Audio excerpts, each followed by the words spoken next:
On this day, 25 years ago, right-wing Hindu mobs razed to the ground the 16th century Babri mosque, claiming that it was built on the site of a temple destroyed by Muslim rulers.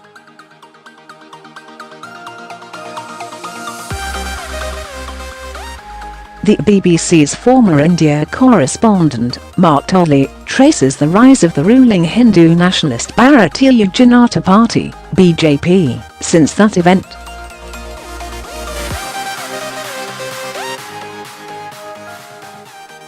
On 6 December 1992, in the northern Indian town of Ayodhya, I saw a historic mosque, standing on ground believed to be the birthplace of the god Rama, demolished by riotous Hindu nationalists.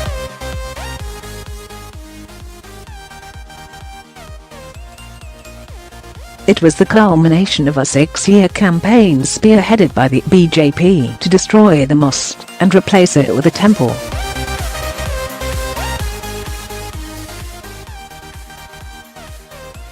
A crowd of around 150,000 that had assembled there suddenly surged forward, broke through the police cordons defending the mosque, swarmed over the building, and started tearing it down.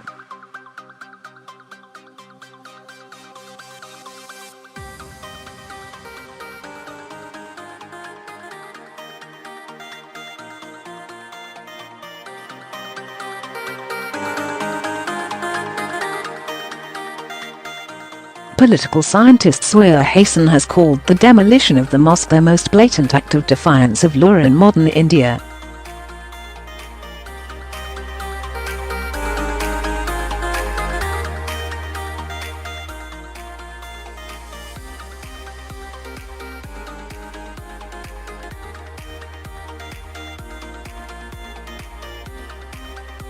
He said the Hindu nationalists had killed the hen which laid the golden egg by demolishing the mosque, arguing that for them the presence of the mosque on what they believed was Rama's birthplace was the emotive issue, not the desire to build a temple there.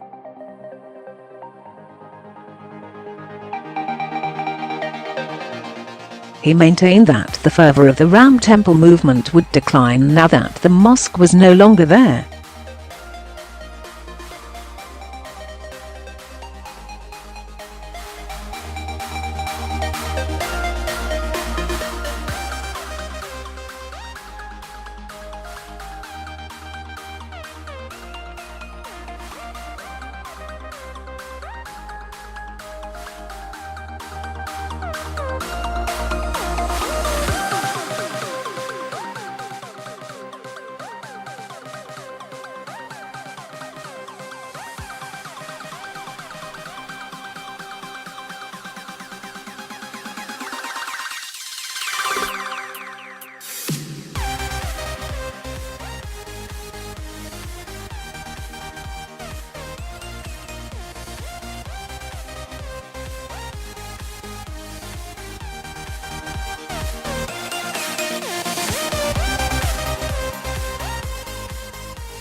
The former Congress PM, Rajiv Gandhi, was assassinated in 1991, leaving the party without a leader from the Nehru-Gandhi dynasty, which had held it together since independence.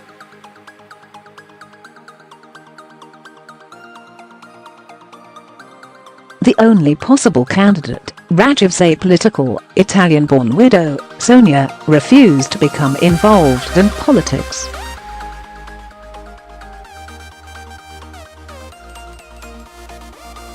The elderly, long-serving minister in the central government, P.V. Narasimha Rao, was chosen to head a minority government in 1991.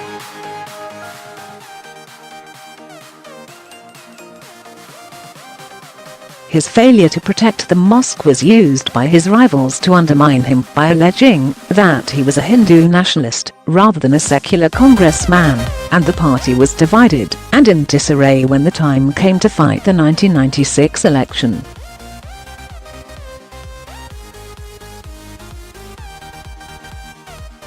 But in 1999, when the BJP did form a stable coalition, neither Prime Minister Atal Bihari Vajpayee nor his powerful number 2, Lal Krishna Advani, believed Ayodhya had created such a large Hindu vote that they could set about implementing their party's Hindu nationalist, or Hindutva, agenda, and reviving the Ayodhya temple issue.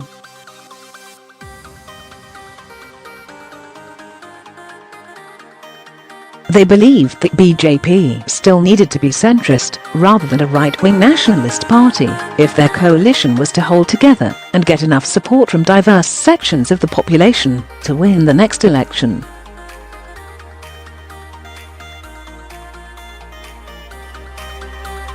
Mr. Advani once said to me, "Hinduism is so varied you can't actually appeal to Hindus in the name of religion."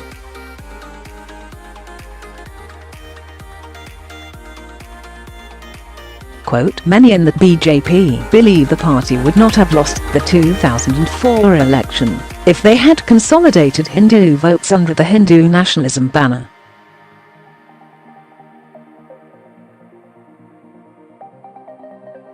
But that defeat was mainly due to the BJP's faulty choice of allies and Sonia Gandhi managing to weld the Congress party together again and breathe new life into it when she agreed to take over the leadership.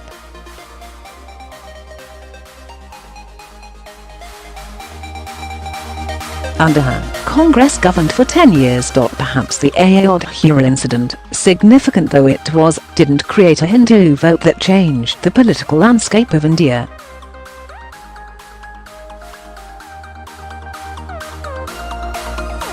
Maybe that watershed has now been reached with the victory of the BJP in the 2014 election. It gave the party its first absolute majority in parliament and a Prime Minister, Narendra Modi, who hasn't hesitated to actively promote Hindu nationalism and has started to implement his party's Hindutva agenda.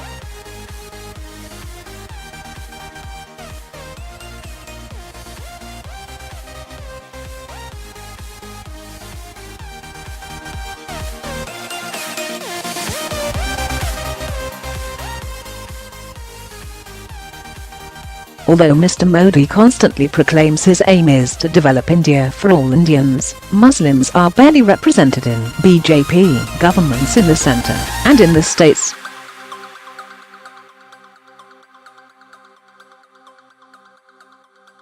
The Chief Minister Mr. Modi has selected to govern India's most populous and politically important state, Uttar Pradesh, is renowned for his hostility to Muslims.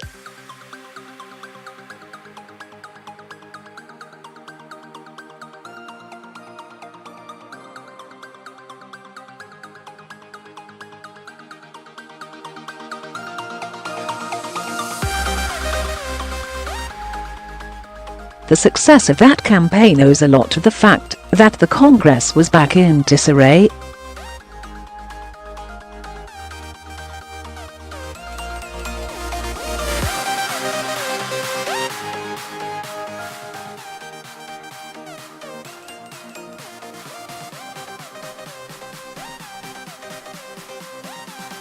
Hinduism remains a very varied religion and India is a very diverse country with an ancient, pluralist tradition.